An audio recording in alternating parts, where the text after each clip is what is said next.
Okay, so it's been a hot minute since I've done any of these record hauls in terms of like this kind of a style. I've done, I think, like two or three in terms of like a live stream, but I wanted to do this because of Record Store Day, and it was also one of the first times I was able to actually get back to Toronto since the 2020 lockdown. So yeah, things are almost kind of back to where they were.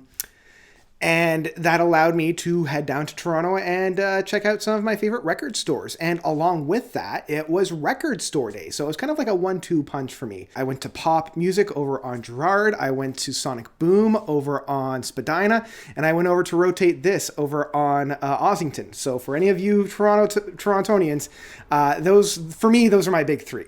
So I'm going to talk about some of these. And I'm also going to talk about some of those records that I got kind of before and after that. But first, we all want to know what I got for the Record Store Day exclusives, and I only was able to pick up two, because really there were only two that I was really hoping for, and I'm glad that I got both of them. So the first up is, of course, the picture disc from Tesseract's Polaris album. It is a gorgeous picture disc, and honestly, for a picture disc, it plays very well as well. I've had a number of picture discs that just sound like crap, when you put it on the turntable. And so I'm so glad that this guy here sounds like a very good album. So there we go. There's the one side and the other side there. Very beautiful record. And the other one that I picked up was Tubular Bells 2 from Mike Oldfield. This one is an interesting one because unlike some of his other works where it's like a follow-up to a previous album like Anorak or Return to Omadon for Omadon, this one is less a continuation of the music and much more a recomposition of the music found on Tubular Bells. And I mean, this isn't the first time that Mike Oldfield has revisited Tubular Bells. There was the orchestrated Tubular Bells. I think after this one, there was the Millennium Bell. But yeah, this one was a very, very interesting project. It's almost like what Tubular Bells would have sounded like in like a parallel universe of ours. So those were the only two Record Store Day exclusives that I picked up. First, I want to talk about two records that I picked up prior to that whole bit. All of February and March, even into April, I limited myself completely to buying records, so I didn't buy a thing. And I decided to buy these two records right when I had that lifted off. And the first one is Monument from Portico Quartet. Been loving this album. I already reviewed it on a quarter notes. You can find my thoughts about this album right up here. The drawback, though, beautiful record. Love the whole thing. It's very like neoclassical, and I just love it. It's very impressionistic. The only thing, though, is it's pressed in a 45 speed, so it spans two records, when really it should have been pressed in a 33 1/3 across one record. And that's my only gripe about this album. It still sounds fantastic, and it has that very warm sound that a 45 does. But I don't know. I would much rather have it just on one record rather than a 45. The other one, and this one is straight from my childhood, is the Cross of Change from Enigma. This one, again, straight from my childhood. I remember listening to this in the family living room when my dad put up the first surround sound theater in our living room. And it has so many like staple Enigma tracks, The Eyes of the Truth, The Dreams of the Dolphin, Out from the Deep, but Return to Innocence, I think, is the big track off of this one. So yeah, great album. If you haven't heard of these guys before, do yourself a favor and check them out. They're really, really big in the 90s. So yeah, love Enigma. Okay, so let's talk about some of the records that I got at the Toronto record stores. I can't remember which one I got from which records, so I'm just going to dive right into them. This was the only used one that I actually picked up, and that is Return to Forever, No Mystery. I love Return to Forever. I love Chick Corea. This one, I believe, has El de Miela on it. If you're looking for like a jazz fusion progressive rock band, Return to Forever is kind of the poster child for that. This is one of their lesser known ones. I think The Romantic Warrior is probably their most well-known record from them, but this one is just fantastic, and I just love it. All right, now this one is actually a bootleg, and for very good reasons. This one is Francis the Mute from the Mars Volta. I've been looking for this record forever. I saw it like maybe about 5-10 years ago for like $45 at a used record store, and I was kicking myself that I didn't pick it up at that point, because they've re-released it, and now all the original pressings of it are like $300-$200, and even the new pressing that's on it, it's like $100, and I'm like, geez, like I've got a budget here. So this is an official bootleg. This isn't like, it's not by the band, and it's not by, a record corporation. It's literally some guy with a printing press. And I mean, you can tell that it's a bootleg. Like, I'm going to hold it up really close. You can see the pixelations in some of the artwork. It's very, very apparent in the actual gatefold itself. Like, that's very apparent in terms of that. And I mean, front cover, back cover, like it's the same, right? And the actual LP itself is this gorgeous crimson red. So, and it sounds great, it sounds fine. Like, I love good bootlegs because most of the time they know what they're doing in terms of the audio quality. So like, I've never been disappointed in terms of a bootleg. I've got a couple System of a Down and a handful of Tool records that are bootlegs. And the thing that I really appreciate is the Cassandra Gemini suite is all on one side of the record. So I don't have to worry about stopping it halfway through and flipping it over. Yeah, it's all on one side. So yeah. Anyway, moving on. Just a random one that I love is the soundtrack to Batman, the original 1980s film. I have the actual soundtrack, but this is the score, the Danny Elfman score. I mean, it's got the very like famous dun dun dun dun dun dun dun dun dun dun dun. Like it's the very famous one. Actually, it's interesting because out of this, I actually prefer Batman Returns in terms of the soundtrack. The Penguin Suite is just heart-wrenching. I love how like almost bittersweet it is. But yeah, this one's just as fun. Just as fun. All right, I got 2 King Giz albums. Yeah, the good old King Gizzard and the Lizard Wizard. The first one I got is Made in Timeland, because they never put it to any streaming sites, and good on them for resisting the temptation. I'm loving it. Like, it's very experimental. One of their more experimental pieces. I love just how they just went, and I really appreciated that. I really loved it. I think I enjoy the second side a little bit more. It's a little bit more funky than the first side, but I've been loving this album. Just a great treat. And I finally picked up the album that they released last year, Butterfly 3000. It was really hard to find this one. A lot of their other albums, it's a dime a dozen, but this one was a lot harder to find. So it's a nice gatefold. And of course, because it's King Giz, it's got another brilliant crimson for the record itself. And of course, it sounds fantastic because these boys know how to mix a album. And I just love how it is a little bit, it's kind of the crossroads I find between the Fishing for Fishies and Paper Mache Dream Balloon. I feel like this is the perfect crossroads from those two albums. So yeah, love this record. All right, moving on from there, I am slowly completing my Kate Bush record with one of her less classic records of The Red Shoes, but I do find that this album is a grower, much like most of her albums. But the more I listen to it, the more I love it. This is obviously not an original because I don't know if they ever actually released this on record. This was done in like the early 90s. I want to say like 92 or 93. So this is the 2018 release. And yeah, it's a really good time. Now I think I'm only missing, 2 records from her. But yeah, I'm a completionist, so I'm trying to catch them all.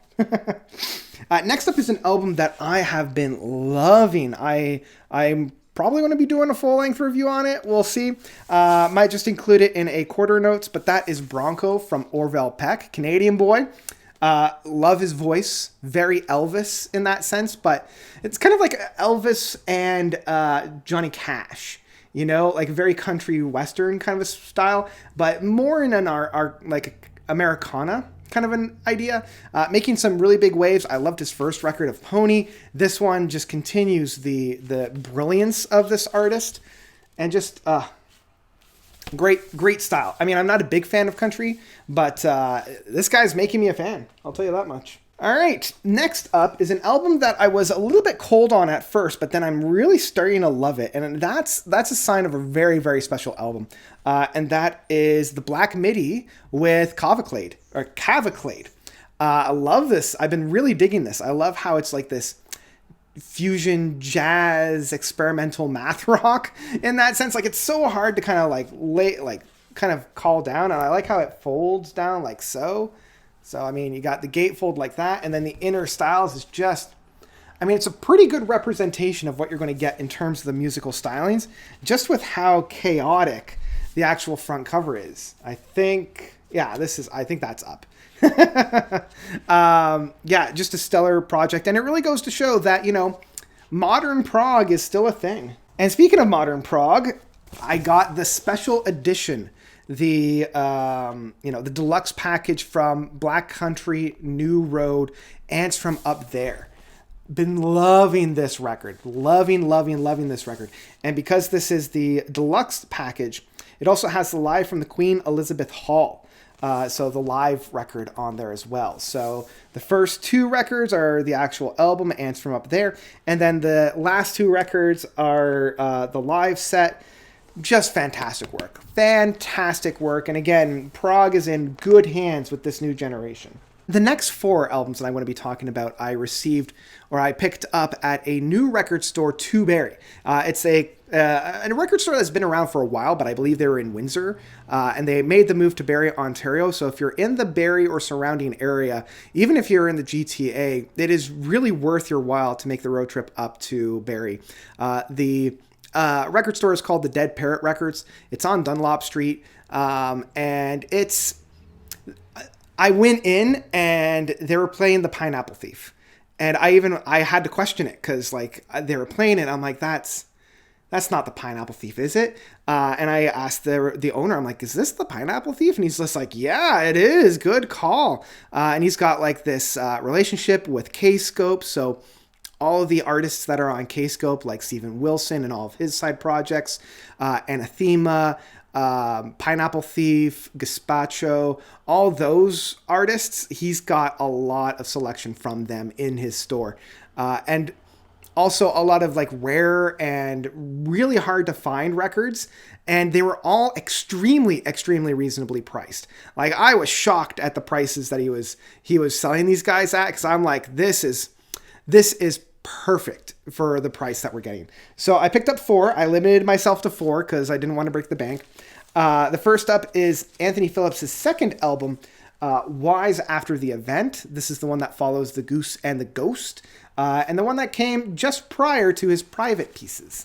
And yeah, it's great. It's not quite as good as The Goose and the Ghost, but it's still very, very well done. And I like the gatefold in there. Very 70s, very English.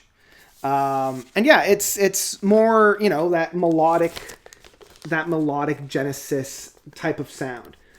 Because I believe this one was 1978. So yeah, great work. Absolutely great stuff. Next is an artist that I'll be talking about in just a second as well. But I was actually able to find an IQ record of all things. I've been always looking for IQ records, especially the earlier stuff like Tales from a Lush Attic and The Wake. But I found, and I'm going to try this, I've always jumped over that, Nom's Ammo. It's not their best work, but hey, it's an IQ record, so it is still fantastic. And it's interesting. This one is lent for promotional use only. Any sale or unauthorized transfer is prohibited and void. Subject to return, blah, blah, blah, blah, blah. I love records like this because, it's always like, we're beating the system, even though this is 40 years old at this point. All right, let's see here. Next up is one of my favorite Tangerine Dream records, Force Majeure. Love this record. The first side is that 20-minute suite of the title track. Love it. And then the other two tracks of Cloudburst Flight and Through Metamorphic Rock. All three of these tracks are just brilliant. I love Tangerine Dream, and this really solidified my love for them. I know a lot of people love Alpha Centauri and all those, but man, Force Majeure is really one of my favorite records from them. everybody already knows that my favorite record from Tangerine Dream is the Legend soundtrack, but that's besides the point. And finally, because he was playing some Pineapple Thief, and I don't actually have any Pineapple Thief in record form, I have a handful of their CDs. I had to pick up Someone Here Is Missing, one of my favorites from them. And the thing that made me pick up this record more than anything else is it's a single disc and it holds the whole album. The final track of So We Row is such a brilliant build-up. If you have consumed all of Porcupine Tree's records and you're looking for something similar, it's one of those, let me borrow your homework. I'll change it enough so that the teacher doesn't get too suspicious. That's these guys, especially within their earlier albums. The things that they've been doing lately, I'm less than a fan of. But, man, their earlier albums, like this one, Tightly Unwound, and All the Wars, brilliant stuff. Absolutely brilliant. Okay, the last two are box sets. Really excited to talk to you guys about these ones. I think I might do a full album, like a full review of the last one I'm going to be talking about. But the first one up, I finally picked up the IQ Archives box set. Now, this is all CDs. I very rarely pick up CDs anymore. But obviously, they didn't put this out on record. So it's the Archive Collection 2003 to 17. And I think it's like 18 discs, 12 discs, close enough. And it's got a number of different shows, a number of different mixes on it. And it spans it's got like a full-on book. So like first four CDs, whole book with like interviews and pictures and all that. I'm just doing like, and then it kind of shows you each collection of CDs and what it's all about. And then the final, there's the rest of them. I'm going to be having a lot of fun with this for sure. There's like hours upon hours upon hours of listening on that. I love IQ, as you already know. And if you're an IQ fan, I think this is a definite must. And the final one, the big one, the piece de resistance, I got the Out of This World Live by Emerson, Lake and Palmer, 1970 to 1997. The big, chonky, 5-record box set. I have opinions about this box set. I have some strong opinions. So I won't go too far in depth into that because I think I'm going to cover this in its own separate video. But I finally got it. And again, if you're an Emerson, Lake and Palmer fan, this is a must. It's a great price for 5 records, and each record is a double album. So you're really getting 10 discs if you think about it that way. And that's it. That's the whole kit and caboodle for this time around. Nothing much else to say. I would love to hear what you guys got for this year's Record Store Day. What exclusives did you get? What kind of records have you been getting? Let me know all about those by commenting down below. Also, let me know what your favorite of the pile was by commenting down below. And that's about it. I'm hoping to get quite a number of videos out within the next couple of weeks. So, thank you all so much for watching. As always, you guys are definitely the best. And until next time, notes out.